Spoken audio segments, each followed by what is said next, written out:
Here we move on to the chapter respiration on page 132 and 133. The previous session we have discussed about the production of energy in the cell.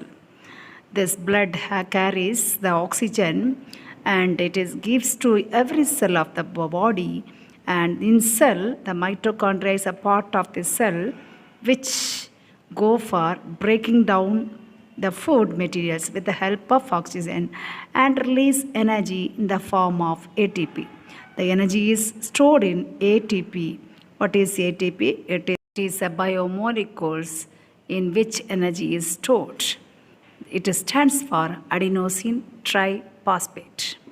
There are two types of respiration, that is aerobic respiration and anaerobic respiration.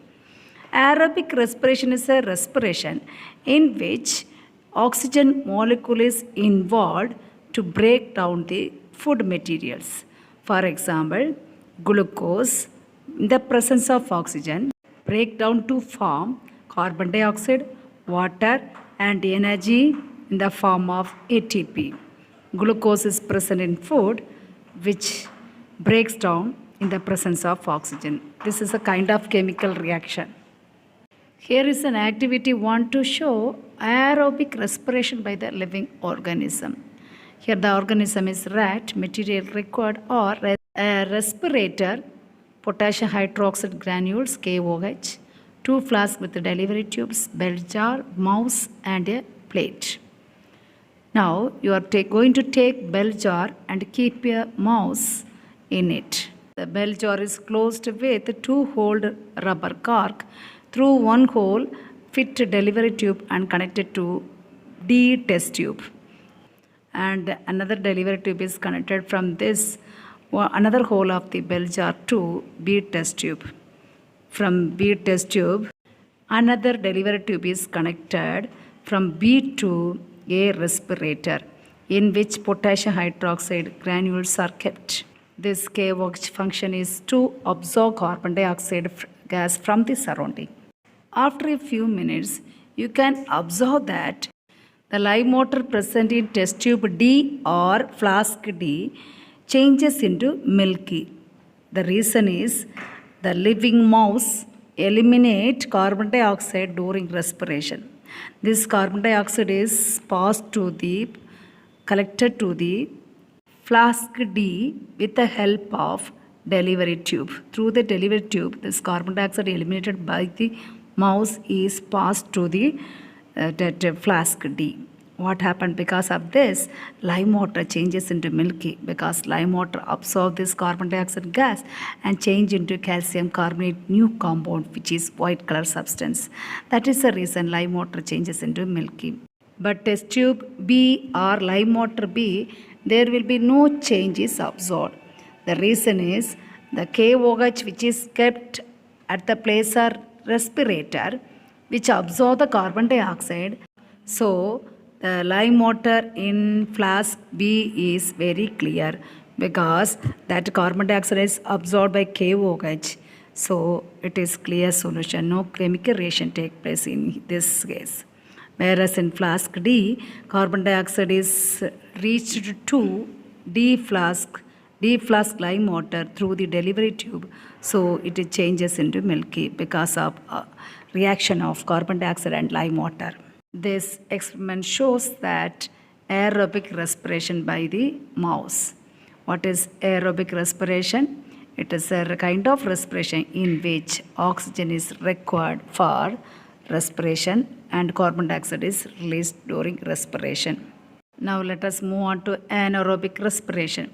It is a kind of respiration which takes place in the absence of oxygen. In this kind of respiration, oxygen is not required. Some kind of microscopic organism, minute organisms like bacteria and yeast, these organisms undergo this anaerobic respirations. So these organisms can survive in the absence of oxygen also. These organisms are called as anaerobes. In this process, in the absence of oxygen, glucose is broken down to ethyl alcohol and carbon dioxide and less amount of energy. This process is also called as fermentation. Fermentation is a process in which microorganisms like yeast and bacteria they respire anaerobically in the absence of oxygen to produce alcohol and carbon dioxide from the food. This process is called fermentation. Preparation of alcohol and dosa, idli at home. In these all processes, anaerobic respiration is happened. That is, fermentation process is done in order to bring the substance fluffy or soft. Activity 2 is to show anaerobic respiration by using dry yeast granules. Yeast is a microorganism. Here the materials required are dry yeast granules, flour, water, flask with stopper, delivery tube, lime water, test tube and sugar.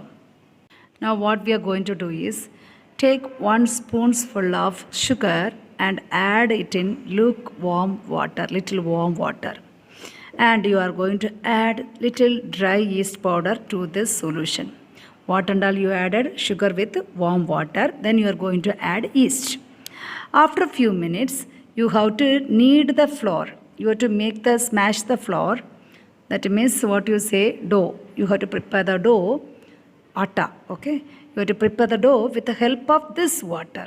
For making or for kneading the flour, you have to use this water. Yeast, lukewarm and sugar. This water you have to use. And what you are going to do, now take this dough and put it in the flask. Now cover the flask with one hole rubber cork. Through this one hole, connect one delivery tube and the other end of the delivery tube is connected to the test tube containing lime water. Now what you have to do, after a few minutes, you can see this lime water in the test tube changes into milky. Because from the dough, carbon dioxide is eliminated by the process of fermentation or anaerobic respiration. This carbon dioxide is collected in lime water through this delivery tube or side tube. Because of this chemical reaction takes place, lime water react with this carbon dioxide and form calcium carbonate. Because of formation of this new compound, the lime water changes into milky. This shows that anaerobic respiration by yeast organism, that is microorganism yeast. In this respiration, oxygen is not required. Yeast does a respiration without the presence of oxygen. So this kind of respiration is called anaerobic respiration. Because of formation of this carbon dioxide gas, the dough, that means atta, become lighter and fluffier. If you do repeat this same process by using sugar instead of flour, if you use sugar, we will get alcohol, ethyl alcohol, carbon dioxide and energy. By the process of anaerobic respiration of yeast, this happens. Now let's see the differences between aerobic respiration and anaerobic respiration. The first point is aerobic respiration occurs in the presence of oxygen, whereas anaerobic respiration occurs in the absence of oxygen. Second point, aerobic respiration involves complete oxidation of glucose to produce carbon dioxide water, and anaerobic respiration involves incomplete oxidation of glucose and produce ethyl alcohol and carbon dioxide. In aerobic respiration, large amount of energy is liberated. That means from one molecule of glucose, we get 38 molecules of ATP. And in anaerobic respiration, less amount of energy is produced. From one molecule of glucose, we get 2 ATP molecules. It occurs throughout the life, example human, fish and animals. And anaerobic respiration occurs for short period. For example, bacteria and yeast undergo this kind of respiration. In human muscle cell, it occurs when oxygen level falls during various physical exercise. When we do exercise, we get sprain. Some part of the muscle we get pain. This is because of anaerobic respiration in the muscles of our arm. When we do exercise, when we do playing for long time like cricket and football, our muscle will get cramps. This is because of this anaerobic respiration. When we do activities or physical exercises, there's some area of our leg or some muscle part, they lack oxygen. So these cells go for anaerobic respiration, which releases lactic acid and less amount of energy. Due to the formation of this lactic acid, we get pain or cramp or sprain in particular area of the muscle. But this is not a permanent phenomenon. Only for a while, these cells undergo anaerobic respiration.